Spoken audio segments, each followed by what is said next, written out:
जमीन हमारे पास 2% है, जनसंख्या हमारी दुनिया की 20% हो चुकी है।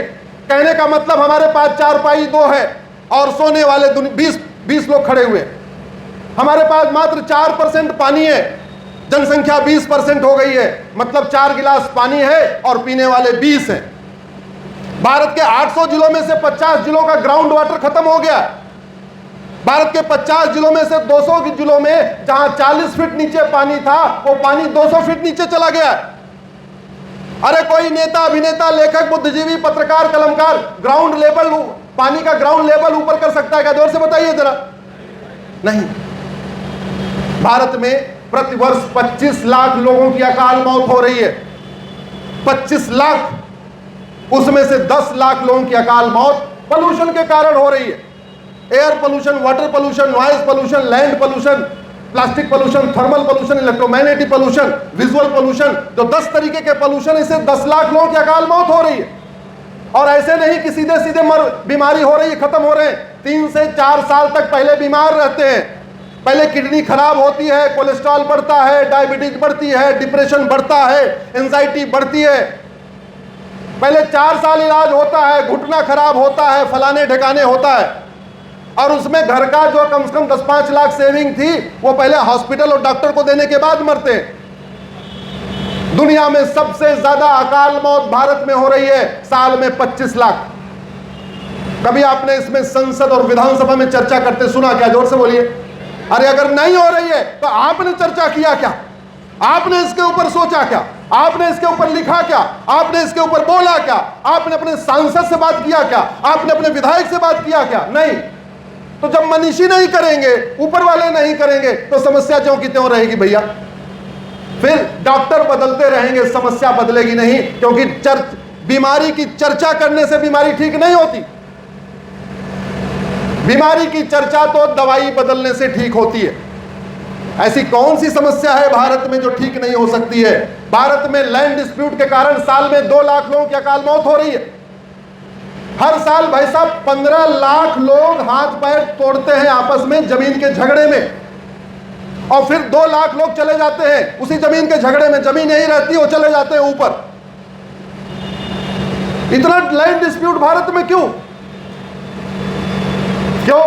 क्योंकि 1908 वाला सिविल प्रोसीजर कोड चल रहा है, जहां तहसील के अंदर जाके कोई भी व्यक्ति किसी की जमीन बेच सकता है। जौनपुर जिले में 1985 में मुकदमा शुरू हुआ कि किसकी वसीयत असली है, किसकी वसीयत नकली है। 40 साल बीत चुका है और अभी भी वो विवाद जौनपुर के चकबंदी अधिकारी के यहां चल रहा है। अगर चकबंदी अधिकारी के यहां से डिसाइड हो जाए, उसकी अपील एसओसी के यहां होगी, एसओसी के यहां डिसाइड होगा, उसकी अपील डीडीसी के यहां होगी, डीडीसी के यहां डिसाइड होगा, उसकी अपील चकबंदी कमिश्नर के यहां होगी, चकबंदी कमिश्नर के यहां डिसाइड होगा, उसकी अपील हाई कोर्ट होगी, हाई कोर्ट से डिसाइड होगा, उसकी अपील सुप्रीम कोर्ट होगी।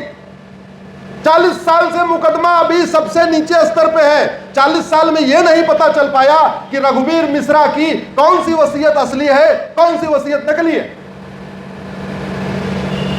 और उस 40 साल में कम से कम 10 बार दोनों पक्षों में भाला, गड़ासा, लाठी, हाकी सब कुछ चल चुका है। पहले वो केवल लैंड डिस्प्यूट था, उस लैंड डिस्प्यूट के कारण कई सारे आपराधिक मुकदमे शुरू हो चुके हैं। घेरा घेरी हो रही है, पकड़ा पकड़ी हो रही है, लठ बज रही है।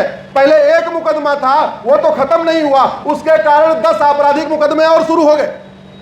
इतना सड़ा हुआ कानून। आपकी गाय चोरी हो जाए तो मुकदमा होगा, आपकी गौशाला पे कोई कब्जा कर ले एफआईआर नहीं होगा। इतना सड़ा हुआ कानून। आपका 100 रुपए चोरी हो जाए, आप एफआईआर लिखवा सकते हो, आपकी 100 बीघे जमीन पे कोई आके कब्जा कर ले एफआईआर नहीं होगा। दुनिया के कई देशों में मकान पे कब्जा करना, जमीन पे कब्जा करने पे 10 से 20 साल की सजा होती है। हमने बदला ही नहीं। ऑस्ट्रेलिया में झूठी शिकायत, झूठी गवाही, झूठी जांच करने पे 7 से 14 साल तक की सजा है। कनाडा में झूठी शिकायत, झूठा एफआईआर, झूठी जांच, झूठी गवाही, झूठा एफिडेविट, झूठा एविडेंस देने पे 7 से 14 साल तक की सजा है। अमेरिका में झूठा एफआईआर, झूठी शिकायत, झूठी जांच, झूठी गवाही पे 20 साल तक की सजा है। हमारे संविधान निर्माताओं ने 75 साल पहले जब गूगल नहीं था, फ्लिपकार्ट नहीं था, अमेजॉन नहीं था, कोई किताब अवेलेबल नहीं होती थी, उस जमाने में 10 देशों का संविधान पढ़ने के बाद अपना संविधान बनाया।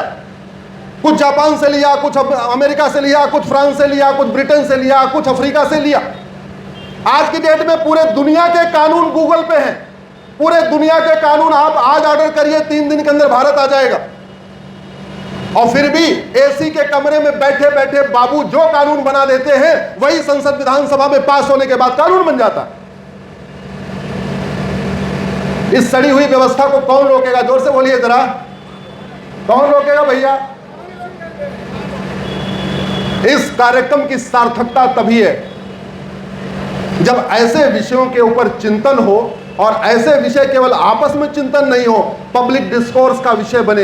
ऐसे विषयों पे अपने अपने माननीय सांसद विधायकों से बात किया जाए, उनसे कहा जाए कि भैया दवाई बदलिए, 75 साल हो गए हम डॉक्टर के आस में बैठे रहे, अब ये डॉक्टर आएगा, अब ये डॉक्टर आएगा, अब ये डॉक्टर आएगा।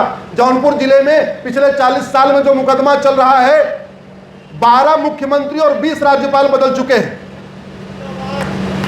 जौनपुर जिले में जो मुकदमा चल रहा है पिछले 40 साल में, इस बीच में 15 प्रधानमंत्री और शायद 16 या 17 राष्ट्रपति बदल चुके हैं। जौनपुर जिले में जो मुकदमा चल रहा है अभी सबसे निचले स्तर पे है, इस बीच में 51 चीफ जस्टिस ऑफ इंडिया बदल चुके हैं। सीजेआई बदल रहे हैं, राष्ट्रपति बदल रहे हैं, उपराष्ट्रपति बदल रहे हैं, मुख्यमंत्री बदल रहे हैं, राज्यपाल बदल रहे हैं, सांसद विधायक तो 5 साल में बदलते ही रहते हैं, लेकिन कानून नहीं बदला, इसलिए समस्या ज्यों की त्यों बनी हुई है। अभी मथुरा में एक विद्या देवी है। विद्या देवी के पिताजी 1975 में मर गए। विद्या देवी को अपनी 15 बीघे जमीन देके मर गए क्योंकि उनको बेटा नहीं था, तो बेटी को कर दिया। क्या सड़ा हुआ कानून है। 1995 में विद्या देवी के माता पिता जो 75 में मरे थे, उनको कागजों पे जिंदा कर दिया, और विद्या देवी जो 2025 में मरी है, उनको 1995 में मार दिया। यानी माता पिता 20 साल के बाद जिंदा हो गए और विद्या देवी 30 साल पहले मर गई, और 15 बीघे जमीन लिखवा लिया। इससे ज्यादा शर्मनाक ये रहा बाबूजी कि विद्या देवी 30 साल तक मुकदमा लड़ती रही कि मैं जिंदा हूं, जिंदा हूं, जिंदा हूं, और 30 साल में अपने आप को जिंदा साबित नहीं कर पाई। कौन बदलेगा? जरा जोर से बताइए जरा, कौन बदलेगा? कौन सोचेगा? कौन लिखेगा? कौन बोलेगा? भारत में 1925 में यहां क्रांति हुई, उसके पहले 1857 में क्रांति हुई। 1857 में जब मंगल पांडे जी ने क्रांति किया तो 1 महीने के अंदर वो क्रांति वाली बात लाहौर, कराची, सिंध और ढाका तक पहुंच गई। 1 महीने के अंदर इधर आपके त्रिवेंद्रम, कन्याकुमारी तक पहुंच गई, कच्छ और भुज तक पहुंच गई। तो अंग्रेजों ने रिसर्च करवाया, ये बताओ ये क्रांति की बात फैली कैसे। तो उन्होंने शोध करवाने के बाद पता चला ये काम किया है मठ मंदिरों ने। मंदिर के पुजारियों ने रिले रेस शुरू किया, और इस मंदिर से उस मंदिर, उस मंदिर से उस मंदिर, उस मंदिर से उस मंदिर, चारों तरफ मंदिर के पुजारी दौड़े, और 1 महीने के अंदर मंगल पांडे जी की क्रांति पूरे भारत में फैल गई। अंग्रेजों ने बोला यह मठ मंदिर हमारे लिए बहुत बड़ा खतरा है, ये पंडा पुजारी हमारे लिए बहुत बड़ा खतरा है, क्या करें? बोले कानून बनाओ, और कानून बना के मठ मंदिर अपने कंट्रोल में ले लो। मठ मंदिरों को कंट्रोल करने के लिए अंग्रेज एक कानून बना के गए थे।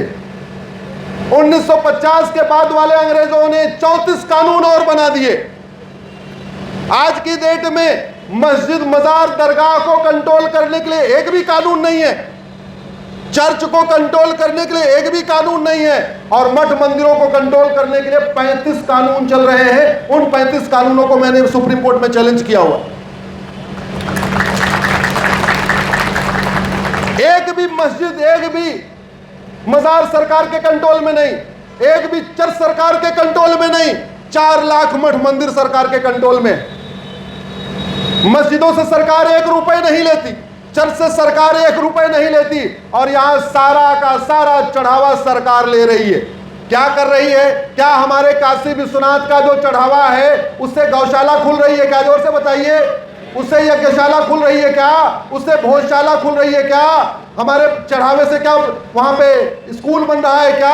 हमारे चढ़ावे से कोई व्यायामशाला बन रही है क्या? अरे भैया, मंदिर का जो चढ़ावा हो तो धर्म के कार्य आना चाहिए। जो चर्च का चढ़ावा है उसको क्रिश्चियनिटी को फैलाने के लिए उपयोग किया जा रहा है। जो मस्जिद में चढ़ावा आ रहा है उससे इस्लाम को फैलाने के लिए उपयोग किया जा रहा है। और जो मंदिर का चढ़ावा है उसकी हालत ऐसी है, हिंदू धर्म को फैलाने के लिए तो छोड़ो, अरे वहां जो पूजा करने वाले उनको वेतन तक नहीं मिलता। आज मैं सुबह गया था काशी विश्वनाथ में पूजा करने के बाद मैंने वहां पे रुद्राभिषेक किया। तो मैंने वहां के जो रुद्राभिषेक करा रहे थे उनसे पूछा, क्या है आपकी स्थिति, क्या है, कितना वेतन मिलता है? बोले कोई वेतन नहीं मिलता। पता नहीं यहाँ कोई आया है क्या भैया? उस मंदिर से कोई आया काशी विश्वनाथ से? क्या नहीं आया। काशी विश्वनाथ के 12 हमको पंडित मिले आज, जिन्होंने बताया भाई साहब हम 15 साल से काशी विश्वनाथ में पूजा करते हैं, 8 घंटे ड्यूटी करते हैं, सीसीटीवी जगह जगह लगा हुआ है, इसलिए हम किसी से चढ़ावा भी नहीं ले सकते। जगह जगह लिखा हुआ है दान केवल दान पात्र में डालें, किसी पंडित को मत दें। 15 साल से काम कर रहे हैं, दान ले नहीं सकते, सीसीटीवी लगा हुआ है और वेतन मिलता नहीं है। उसमें कुछ पीएचडी हैं, कुछ शास्त्री हैं, कुछ आचार्य हैं। ये व्यवस्था अगर आप नहीं, इस व्यवस्था के खिलाफ अगर आप नहीं बोलेंगे तो कौन बोलेगा? ये व्यवस्था बदलना चाहिए कि नहीं बदलना चाहिए? और वैसे भी हम मानसिक रूप से कितने गुलाम हैं। अरे मस्जिद चलाने का और मस्जिद बनाने का अनुभव 1400 साल का है, चर्च को बनाने का और चर्च को चलाने का अनुभव 2000 साल का है, मंदिर बनाने का और मंदिर चलाने का अनुभव हमें कम से कम 10,000 साल का तो है। हमारा अनुभव ज्यादा है। अनुभव का मैं जोर से बोलिए। और अगर आप केवल मंदिर को कंट्रोल कर रहे हो, मस्जिद नहीं ले रहे हो, चर्च नहीं ले रहे हो, इसका मतलब आप केवल हिंदुओं को भ्रष्टाचारी मानते हो। इसका मतलब हिंदू भ्रष्ट है, उसका मंदिर अपने कब्जे में ले लो। नहीं, ये मुस्लिम ईमानदार है, इसकी मस्जिद छोड़ दो। चर्च क्रिश्चियन ईमानदार है, इसकी चर्च भी छोड़ दो, इसकी मस्जिद छोड़ दो। इस देश में कहते हैं संविधान है, संविधान का संधि विच्छेद करिए, समधन विधान बराबर संविधान। और क्या विधान चल रहा है? सिद्धि विनायक मंदिर सरकार के कंट्रोल में, बगल में हाजी अली दरगाह सरकार के कंट्रोल में नहीं, पुष्कर का मंदिर सरकार के कंट्रोल में है, अजमेर शरीफ की दरगाह सरकार के कंट्रोल में नहीं, वैष्णो देवी का मंदिर सारा चढ़ावा सरकार लेती है, वहीं हजरत बल की दरगाह सरकार के कंट्रोल में नहीं। ऐसे विषयों को अगर आप मनीषी नहीं उठाएंगे तो कौन उठाएगा? और एक बात मैं आपसे पूछता हूं, भारत में 5000 सांसद विधायक हैं, मुझे 5 नाम बताइए जिन्होंने संसद विधानसभा में कहा हो कि जब मस्जिद सरकार के कंट्रोल में नहीं, जब चर्च सरकार के कंट्रोल में नहीं, तो हिंदुओं का मंदिर सरकार के कंट्रोल में क्यों है? आप किसी 5 नाम छोड़िए, एक नाम बताइए आप हमें। किसी ने बोला क्या? नहीं। क्यों? क्योंकि उनको पता है ये मनीषी लोग खुद ही नहीं बोल रहे थे, क्या जरूरत है? अरे जिन चीजों की आपको समझ है, अगर आप नहीं बोलोगे तो कौन बोलेगा?